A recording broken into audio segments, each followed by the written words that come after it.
Okay, so para sa video na to, gusto ko talaga ma-hype kahit papaano. Pero dahil sa, recent event din, Akira Toriyama. And, ngayon, pagod ako, galing trabaho. I'm gonna do my best here. Pero masabi ko lang sa ngayon is, arigato. Arigato, Toriyama Sensei. So, siguro gagawa ko ng dedicated video tungkol doon. And pasensya na kung may mga na-down dyan. Lalo na sa mga 90s kids, sa mga Dragon Ball fans dyan. Yeah, ang pangit i-start yung video sa ganong note. Pero, gusto ko lang sabihin sa inyo yung nararamdaman ko ngayon. Pero ito mga kaibigan, ang Tecno POVA 6 Pro na halos kaka-release lang noong March 10. Tapos na-receive ko ngayong araw, surprisingly, mula sa TikTok shop. Ayan.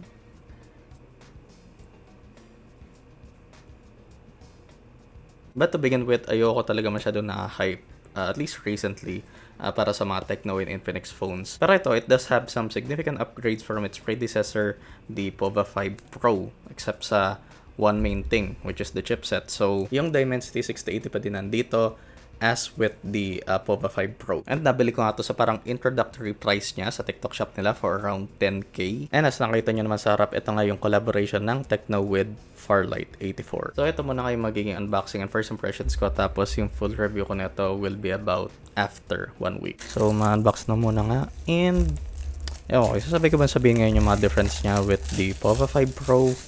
Not entirely sure. Pero yun nga, sabi ko, packaging wise, yung design niya sa box, it's very, very nice, mga kaibigan. Pero since nandito na nga tayo, ito nga yung main difference niya. So, this has an AMOLED display. 120Hz AMOLED kumpara sa IPS LCD of last year. 70 watt kumpara sa 68 watts. Sobrang minute na difference yan. Pero ang hindi minute is yung 6,000 mAh battery na nandito na 5,000 mAh siya from the POVA 5 Pro. And yes, mukhang meron pa din nga siya nung parang lighting effect na nakuha sa nating phone. Same pa nga din, na Dimensity 6080, tapos 108 megapixel main sensor kumpara to last year 50 megapixels, which I'm not sure how significant of a change or basta kung good to since hindi ko directly makakompare to sa POVA 5 Pro is tignan natin kung gano'ng ganda yung camera nito. And a 32 megapixel front-facing camera kumpara dun sa 16 megapixels of the 5 Pro. And para mas makita nyo na maayos yung box kasi ang ganda niya. Tapos yung nakuha ko nga has 12 gigs of memory and 256 gigs of storage. Kasi alam ko yung base neto has 8 gigs of memory. Mas gusto ko sana yung gray color option neto pero yung binibenta lang nila as of now is yung Comet Green nga. Uy, may seal pa pala dito kaibigan. Dan kokoro ikarete. So yun nga, POVA 6 Pro 5G. And mukhang hindi ko na kailangan sabihin sa inyo yung full specs nito kasi halos lahat ng specs na kailangan nyo malaman is nasa harap na. Huwag kayong magpa-auto dito, please lang mga kaibigan. And yun pa nga pala is meron tong IR blaster kumpara sa POVA 5 Pro na wala. Which I'm not sure in this day and age if gumagamit pa yung mga TV, at least yung mga more recent release na TV ng IR blaster. So set aside ko muna yan. And yan nga, 12 plus 1 months warranty. And uy, mga sticker na Farlight. Ayan, medyo close up ko para makita nyo. One thing pala na wala dito is resibo mula sa Tecno mismo. And ito nga yung warranty card. And uy, mukhang may malupit-lupit tayong case mga kaibigan. So, di siya yung soft clear na TPU case. So, hard plastic, soft TPU. Very nice so far. And ito nga ang 70 watt charger. Na-advertise daw ng Tecno that this can charge the phone from 1% to 100 in 50 minutes. Ayan din pala. Meron tayong headphone 3.5 jack. Hindi pala papakita na maayos pero yan. Tapos type A to type C na charging cable. Or baka pwedeng i-slide ko na lang. Okay, that actually looks really nice. And then nga mga kaibigan, ang Comet Green na Tecno POVA 6 Pro. Medyo admire nyo lang kasi maganda nga naman yung design niya. Not a fan ng sides niya. Sana ginawa na lang nila na matte finishing sides. But oh well. Siguro jack. And mukhang meron din tayong pre-installed na plastic screen protector dito. Which tatanggalin ko na. You know me, I don't like that shit, man. Long yan. Munti ko na mapagkamala na hindi hole punch siya. Kala ko parang teardrop notch lang to. So ayan. Ang ating triple camera setup. Pero sa totoo lang, yung 108 megapixel sensor lang yung nag-iisang sensor talaga dyan. Tapos yung dual LED flash dyan. Meron din tayong dual LED flash sa harap, alam ko. So I'm not sure, pero it feels like plastic kahit mukha talagang glass yung likod niya. So yun nga, high density battery, 6,000 milliamps, Tecno POVA.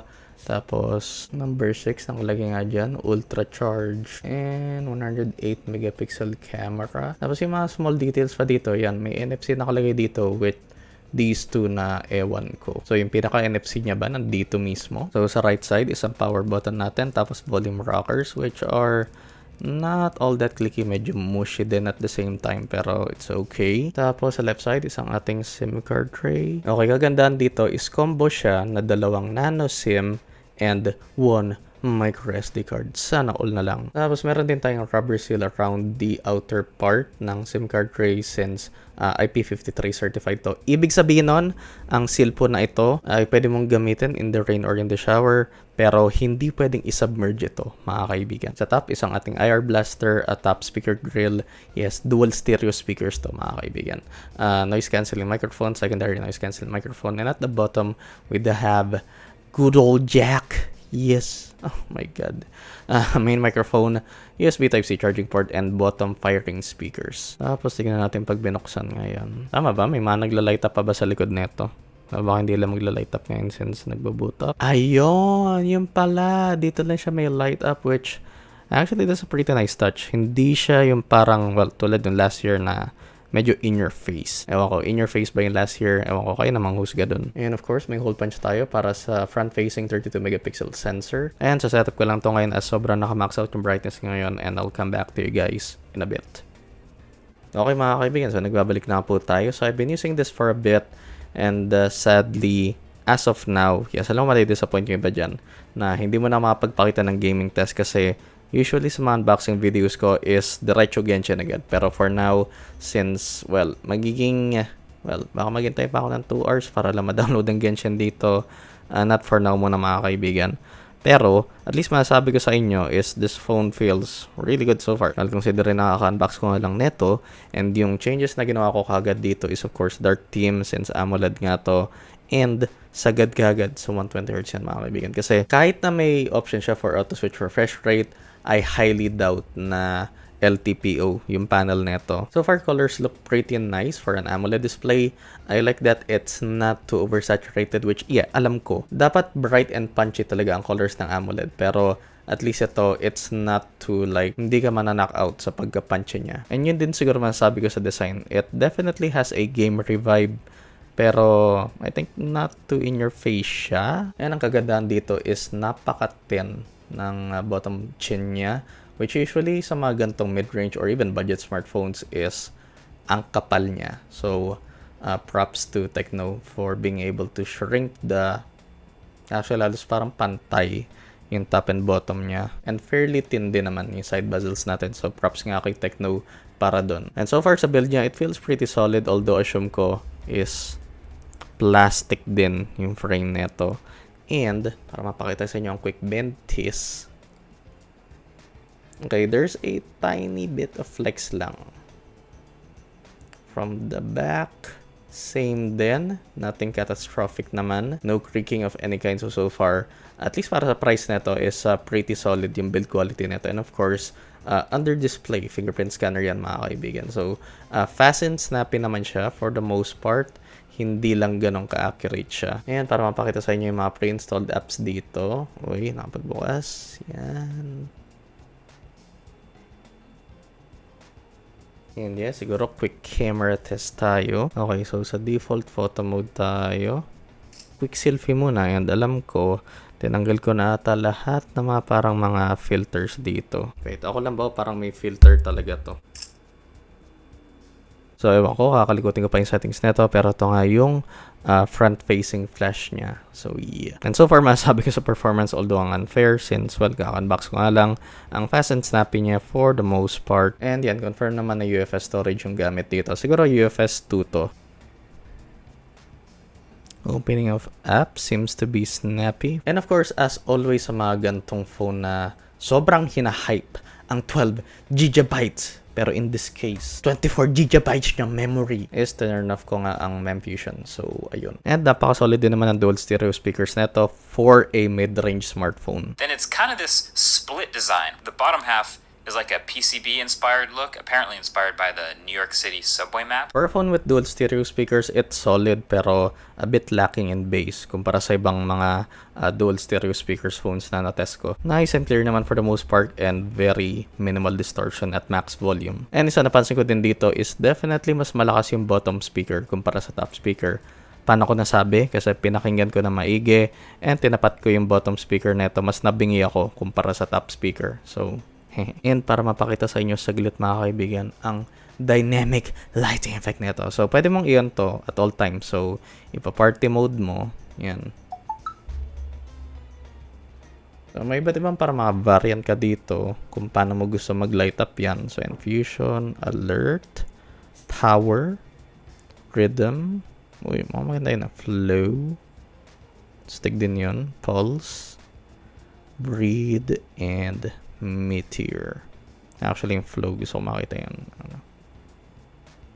It's actually really nice, man. Very smooth. So, ewan ko na lang kung gusto mo parang pagmalaki yan sa mga co-workers mo or classmates. Then, ayan, ang cool. Thumbs up. And then, yung iba't ibang mga settings niya pa na kakalikutin ko para sa full review. Tapos, regarding naman sa 6,000 mAh battery neto, assume ko I can easily end the day together with my medium to heavy use about 6 hours of screen on time with about over 50% by the end of the day. And so far, wala naman akong nakalimutan dito. Again, bukod nga sa quick Genshin test which makikita nyo na lang yun sa full review. Abangan nyo kayo next week mga kaibigan, and bago ako matapos is papakita ko sa inyo yung tsura niya with the case. Pero as always mga kaibigan, if nagustuhan nyo yung video na to, then of course, leave a like, consider subscribing if you like my content, and turn on notifications for all so you'll be updated on my latest video. So, ayan nga siya. Very nice naman. Yeah, that's gonna do it for now. Of course, as always, use my Lazada and Shopee FLE links pag bumibili kayo dyan. Napakalaking tulong yan sa akin. Thanks for watching, and I'll see you guys in the next one. Peace. Flip a bag, now I'm serving a Tesla. Going back, shawty with me, I stepped up. GTA for the ops, ain't no less stuff. Shawty born to be my angel, yeah, I'm blessed up. Cooking right up in the stew, gotta check the fan. Yeah, I'm watching out for ops, yeah, they know my